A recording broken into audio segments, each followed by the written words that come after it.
Hi all, ಇದು Wednesday morning vlog. ಇತ್ತೀಚೆಗೆ ತುಂಬ ಚಳಿ ಇರೋದ್ರಿಂದ ಬೆಳಗ್ಗೆ ಬೇಗ ಎದ್ದೇಳೋಕ್ಕೆ ಆಗೋದಿಲ್ಲ. ಎಷ್ಟೇ ಬೇಗ ಅಲಾರಾಮ್ ಇಟ್ರೂ ತುಂಬಾ ಟೈಮ್ ಆಗಿಬಿಡುತ್ತೆ.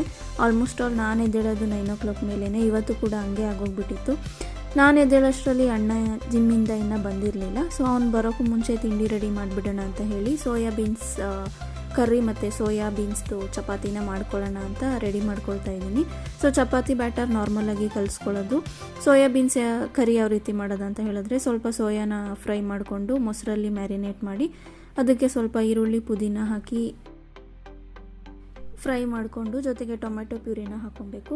ಮತ್ತು ಅದ್ರ ಜೊತೆಗೆ ಈರುಳ್ಳಿ, ಹಸಿಮೆಣಸಿನ್ಕಾಯಿ, ಶುಂಠಿ, ಬೆಳ್ಳುಳ್ಳಿ, ಕಡಲೆ ಮತ್ತು ಗಸಗಸೆನ ಪೇಸ್ಟ್ ಮಾಡಿಕೊಂಡು ಅದನ್ನು ಹಾಕ್ಕೊಂಡು ರುಚಿಗೆ ಎಷ್ಟು ಬೇಕೋ ಅಷ್ಟು ಉಪ್ಪು ಹಾಕ್ಕೊಂಡು ಕುದಿಸ್ಕೊಂಡ್ರೆ ಅದು ಕೂಡ ರೆಡಿ ಆಗೋಗ್ಬಿಡುತ್ತೆ.